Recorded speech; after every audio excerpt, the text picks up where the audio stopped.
ಏನಾಯ್ತು ಸೃಜನಾ ಅವರೇ, ಏನಕ್ಕೆ ಬರಕ್ಕೆ ಹೇಳಿದ್ರಿ? ಮೇಡಮ್, ಅದು ನಾವು ಶಾಕುಂತಲಾ ಮೇಡಮ್ ಅವ್ರ ಫೋನ್ ಟ್ಯಾಪ್ ಮಾಡಿದ್ವಲ್ಲ, ಅವ್ರ ಫೋನಿಂದ ಆ ಬಗ್ಗು ರಿಮೂವ್ ಆಗಿದೆ ಮೇಡಮ್. ಇದನ್ನ ಪಕ್ಕ ಜಯದೇವರೇ ಮಾಡ್ಸಿರ್ತಾರೆ ಮೇಡಮ್. ಅವ್ರು ಬಿಟ್ಟು ಬೇರೆ ಯಾರು ಮಾಡೋಕ್ಕೂ ಸಾಧ್ಯನೇ ಇಲ್ಲ. ಒಬ್ಬ ಪಕ್ಕ ಕ್ರಿಮಿನಲ್ಗೆ ಅಲ್ವಾ ಮೇಡಮ್, ಕ್ರಿಮಿನಲ್ ಐಡಿಯಾಗಳು ಅರ್ಥ ಆಗೋದು ಮತ್ತು ಅದು ತಲೆಗೆ ಬರೋದು. ಅದಕ್ಕೆ ಮೇಡಮ್ ಅವ್ರು ಅದನ್ನ ರಿಮೂವ್ ಮಾಡಿದಾಗಿಂದ ನಮ್ಗೆ ಅವ್ರ ಕಡೆಯಿಂದನೂ ಯಾವ ಇನ್ಫಾರ್ಮೇಷನ್ಗಳು ಸಿಗ್ತಾ ಇಲ್ಲ. ಅದಕ್ಕೆ ನಾವು ಮತ್ತೆ ಏನಾದರೂ ಗಾಳ ಹಾಕ್ಲೇಬೇಕು ಮೇಡಮ್. ಅದಕ್ಕೆ ಅಂತ ನಂತರ ಒಂದು ಸೂಪ್ರೀಮ್ ಐಡಿಯಾ ಇದೆ ಮೇಡಮ್. ಈ ಸರಿ ಅವ್ರ ತಲೆ ಕೆಳಗೆ ಮಾಡಿದ್ರು ಅವ್ರಿಗೇನು ಅರ್ಥ ಆಗಲ್ಲ, ಏನು ಕಾಣಿಸೋದಿಲ್ಲ ಮೇಡಮ್. ಅದನ್ನ ಹೇಳೋಣ ಅಂತ ಬಂದೆ. ಹೇಳ ಮೇಡಮ್.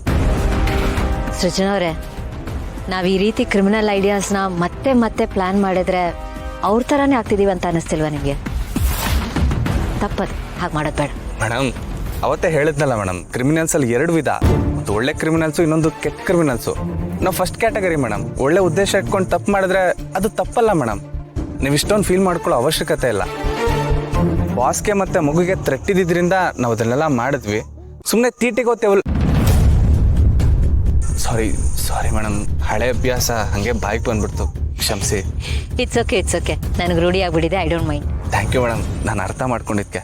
ಬಟ್ ನೀವು ಇಷ್ಟೊಂದು ವರಿ ಮಾಡ್ಕೊಳ್ಳೋ ಅವಶ್ಯಕತೆ ಇಲ್ಲ ಮೇಡಮ್. ನಾವು ಕರೆಕ್ಟಾಗಿರೋ ದಾರಿಲೇ ಇದ್ದೀವಿ. ಇಲ್ಲ ಸೃಜನಾ ಅವರೇ, ನಾವು ಅವ್ರ ದಾರಿಯಲ್ಲಿ ಹೋಗ್ತಿದ್ದೀವಿ ಅಂಡ್ ಅದು ತಪ್ಪು ದಾರಿ. ಹೀಗೆ ಕಂಟಿನ್ಯೂ ಆದರೆ ಅವ್ರಿಗೂ ನಮಗೂ ವ್ಯತ್ಯಾಸ ಇರಲ್ಲ ಅಲ್ವಾ? ಸರಿ ಮೇಡಮ್, ನ್ಯಾಯ ನೀತಿ ಧರ್ಮ ಅಂತ ಅವ್ರನ್ನ ಹಿಂಗೆ ಬಿಟ್ರೆ ಮುಂದೆ ಅವ್ರಿಂದ ಏನಾದರೂ ತೊಂದರೆ ಆದರೆ ಏನು ಮಾಡೋದು ಮೇಡಮ್? ಅಲ್ಲ ಸರಿ ಮೇಡಮ್, ಒಳ್ಳೆತನ ಬೆಲೆ ಇದೆ ಹೌದು, ಆದರೆ ಯಾವಾಗ ಮೇಡಮ್? ನಮ್ಮ ಎದುರುಗಡೆ ಇರೋರು ಒಳ್ಳೆಯವರಾಗಿದ್ದಾಗ ಮಾತ್ರ ತಾನೇ ಮೇಡಮ್. ಇಲ್ಲಾಂದರೆ ನಮ್ಮ ಒಳ್ಳೆತನನ ಟಿಶ್ಯೂ ಪೇಪರ್ ಥರ ಬಳಸ್ಕೊಬಿಡ್ತಾರೆ ಮೇಡಮ್. ನಾವು ಯಾರ ಹತ್ರ ಹೆಂಗಿರ್ಬೇಕೋ ಹಾಗೆ ಇರಬೇಕಲ್ಲ ಮೇಡಮ್. ಇಲ್ಲಾಂದರೆ ಕೆಟ್ಟ ಪ್ರಪಂಚ ನಮ್ಮ ಒಳ್ಳೆತನನ ಬಾಣ್ಲಿಗೆ ಹಾಕೊಂಡು ಹುರಿದು ಡಬಲ್ ರೋಸ್ಟ್ ಮಾಡ್ಕೊಂಡು ತಿಂದು ತೇಗ್ಬಿಡ್ತಾರೆ ಮೇಡಮ್. ಕರೆಕ್ಟ್, ನೀವು ಹೇಳ್ತಿರೋದೆಲ್ಲ ಸರಿಯಾಗಿದೆ, ಇಲ್ಲ ಅಂತ ನಾನು ಹೇಳ್ತಿಲ್ಲ. ಬಟ್ ನನ್ನ ವಾದ ಇಷ್ಟೇ ನೋಡಿ, ನಾವೀ ಫೋನನ್ನು ಟ್ಯಾಪ್ ಮಾಡೋದು, ಅವ್ರನ್ನ ಟ್ರ್ಯಾಕ್ ಮಾಡೋದು ಆ್ಯಂಡ್ ಈ ಥರದ ಕ್ರಿಮಿನಲ್ ಐಡಿಯಾಸ್ ಮಾಡ್ತಿದ್ರೆ ನಮ್ಮ ಸಮಸ್ಯೆಗೆ ಪರಿಹಾರ ಸಿಗಲ್ಲ. ನಮ್ಮ ಸಮಸ್ಯೆಗೆ ಪರಿಹಾರ ಸಿಗಬೇಕಂದ್ರೆ ಇದಕ್ಕೆ ಕಾರಣ ಆಗಿರೋರು ಬದಲಾಗಬೇಕು. ಆ್ಯಂಡ್ ಅವ್ರು ಬದಲಾದ್ರೇನೆ ಏನೋ ಒಂದು ಬದಲಾಗೋದು. ಮೇಡಮ್ ಏನು ಹೇಳ್ತಿದ್ದೀರಾ ಮೇಡಮ್? ಅವ್ರು ಬದಲಾಗೋದು ಕನಸಿನ ಮಾತು ಮೇಡಮ್. ಬೇಕಿದ್ರೆ ನಾಯಿ ಬಾಲಕ್ಕೆ ಪೈಪ್ ಕಟ್ಟಿ ಅದನ್ನ ನೆಟ್ಟಿಗೆ ಮಾಡ್ಬೋದು. ಅಲ್ಲ ಮೇಡಮ್, ಬಟ್ ಇವ್ರ ಬುದ್ಧಿ ನೆಟ್ಟಿಗಾಗಕ್ಕೆ ಸಾಧ್ಯನೇ ಇಲ್ಲ ಮೇಡಮ್. ಅವ್ರು ಬದಲಾಗ್ತಾರೋ ಬಿಡ್ತಾರೋ ಅದು ಹಾಳಾಗೋಗ್ಲಿ ಮೇಡಮ್. ಆದರೆ ಅವ್ರು ನೆಕ್ಸ್ಟ್ ಏನು ಮಾಡ್ತಿದ್ದಾರೆ ಅಂತ ಅವ್ರ ಪ್ಲ್ಯಾನ್ಗಳು ಗೊತ್ತಾಗ್ತಾರೆ ಅಲ್ವಾ ಮೇಡಮ್? ನಾವು ಹುಷಾರಾಗಿರ್ಬೋದು, ಎಚ್ಚರಿಕೆ ತೊಗೋಬೋದು. ಅದಕ್ಕೆ ಹೇಳ್ದೆ ಮೇಡಮ್. ಇಲ್ಲಾಂದ್ರೆ ಆ ಕಿರಾತಕರು ನಮ್ಮನ್ನ ಯಾವ ಟೈಮಲ್ಲಿ ಬೇಕಾದರೂ ಬಡ್ದು ಬಾಯಿಗೆ ಹಾಕೋಬಿಡ್ತಾರೆ ಮೇಡಮ್. ಕಿರಿಕ್ ಮಾಡೋದೇ ಅವ್ರ ಕೆಲಸ ಅಲ್ವಾ ಮೇಡಮ್? ಏನೋ ನಮ್ಮ ಹತ್ತಿರದವ್ರೆ ನಮ್ಗೆ ಎದುರಾದಾಗ ಹೋರಾಡೋದು ಕಷ್ಟ ಆಗತ್ತೆ. ಹೀಗೆ ಎಷ್ಟು ಅಂತ ಪ್ಲಾನ್ ಮಾಡ್ತೀರಾ? ಬರೀ ಪ್ಲಾನ್ ಮಾಡೋದ್ರಲ್ಲೇ ಲೈಫ್ ಕಳೆದೋಗ್ತಿದ್ಯಲ್ಲ. ಏನು ಮಾಡೋದು ಬೇಬಿ? ನಮಗಿರೋದು ಚಿಕ್ಕ ಗುರಿಗಳಲ್ವಲ್ಲ, ದೊಡ್ಡ ದೊಡ್ಡ ಗುರಿಗಳು. ಅದೇ ಚಿಕ್ಕದಾಗಿದ್ದರೆ ನಾವು ಅದನ್ನು ಈಸಿಯಾಗಿ ಆದಷ್ಟು ಬೇಗ ರೀಚ್ ಆಗಿಬಿಡ್ತಾ ಇದ್ವಿ. ಬಟ್ ದೊಡ್ಡ ಗುರಿಗಳು ಅಂದಮೇಲೆ ಅದಕ್ಕೆ ಫೇಸ್ ಮಾಡಬೇಕಾಗಿರೋ ಪ್ರಾಬ್ಲಮ್ಸು ಅಷ್ಟೇ ದೊಡ್ಡದಾಗಿರ್ತವೆ. ಅದನ್ನೆಲ್ಲ ಸಾಗಿತಾನೆ ನಾವು ಮುಂದಕ್ಕೆ ಹೋಗ್ಬೇಕು. ಬಟ್ ಡೋಂಟ್ ವರಿ ಬೇಬಿ, ನಮಗೂ ಆದಷ್ಟು ಬೇಗ ಒಂದು ಒಳ್ಳೆ ಟೈಮ್ ಬಂದೇ ಬರುತ್ತೆ. ಅದೇ ಯಾವಾಗ ಬರುತ್ತೆ ಅಂತ ನನಗೂ ಇದನ್ನ ಕೇಳಿ ಕೇಳಿ ಸಾಕಾಗೋಗಿದೆ. ಏನು ಮಾಡೋದು ಬೇಬಿ? ಇದೆಲ್ಲ ಆಗ್ತಿರೋದು ಕಬಾಬ್ ಮೇ ಹಡ್ಡಿ ಅನ್ನೋ ಥರ ಇದ್ದಾಳಲ್ಲ ಆ ಭೂಮಿಕಾ, ಬ್ಲಡಿ ಭೂಮಿಕಾ, ಅವಳಿಂದ. ಅವಳೊಬ್ಳು ಇಲ್ಲ ಅಂದಿದ್ರೆ ಬೇಬಿ ಇಷ್ಟೊತ್ತಿಗೆ ನಮ್ಮ ಪ್ಲಾನ್ಗಳೆಲ್ಲ ಸಕ್ಸಸ್ ಆಗಿರೋದು. ಈಗ ನಮ್ಮ ವಿರುದ್ಧನೇ ನಿಂತಿದ್ದಾಳೆ. ಸಾಲ್ದು ಅಂತ ಮಾಮ್ ವಿರುದ್ಧನೇ ಕತ್ತಿ ಮಸಿತಾ ಇದ್ದಾಳು. ಹೌದು, ಅತ್ತೆಯಲ್ಲಿ ನಿನ್ನೆಯಿಂದ ಪತ್ತೆನೇ ಇಲ್ಲ, ಒಂದು ಫೋನ್ ಕೂಡ ಮಾಡಿಲ್ಲ. ಹೌದಲ್ವಾ? ಇರು, ನಾನೇ ವಿಚಾರಿಸ್ತೇನೆ.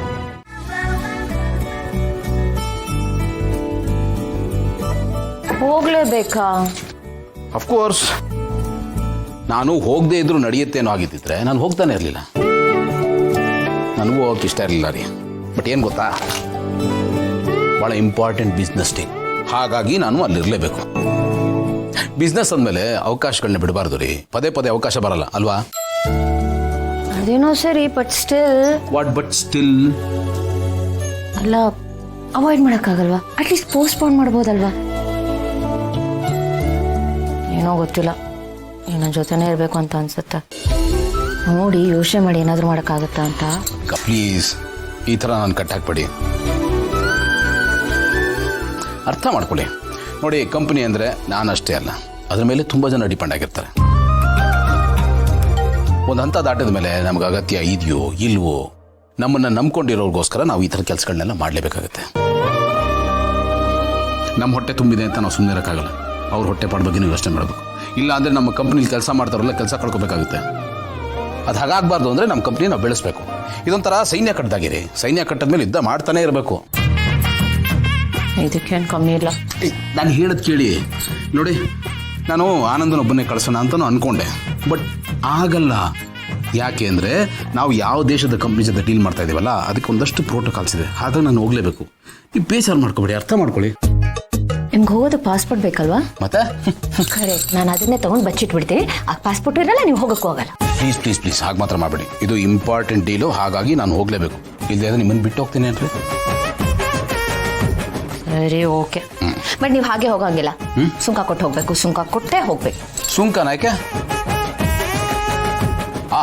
ಇದನ್ನ ನೀವು ಕೇಳೋದು ಹೆಚ್ಚ, ನಾನು ಕೊಡೋದು ಹೆಚ್ಚ. ಫಾರಿನ್ ಟ್ರಿಪ್ ಅಲ್ವಾ? ಸೊ ಸುಂಕ double. I am ready. Triple. ರೀ ನೀವೇನ್ರಿ ಅಮೇರಿಕನ್ ಪ್ರೆಸಿಡೆಂಟ್ ತರ ಟ್ಯಾರಿಫ್ ಏರಿಸ್ತಾನೆ ಇದ್ದೀರಲ್ಲ? ನಾವಂದ್ರೆ ಗೊತ್ತಲ್ಲ, ನಾವಂತೂ ತುಂಬಾನೇ ಸ್ಟ್ರಿಕ್ಟು. ನೀವು ಸುಂಕ ಕೊಡದೆ ಹೋಗೋ ಹಾಗೆ ಇಲ್ಲ. ನೋ ಕನ್ಸೆಷನ್, ಕೊಡ್ಲೇಬೇಕು. ಸರಿ ಬಿಡಿ, ಖುಷಿಯಿಂದಾನೆ ಕೊಡ್ತೀವಿ.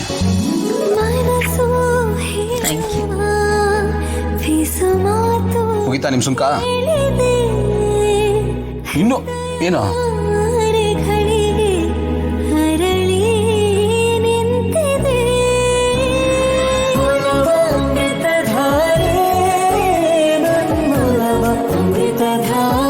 ಸರಿ, ನಾನು ಎಲ್ಲ ಕರೆಕ್ಟಾಗಿ ಪ್ಯಾಕ್ ಮಾಡ್ಕೊಂಡಿದ್ದೀನಿ ಅಂತ ಒಂದ್ಸತಿ ಚೆಕ್ ಮಾಡಿ ನಾನು ಅಮ್ಮನಿಗೆ ಹೇಳ್ಬಿಟ್ಟು ಬರ್ತೀನಿ.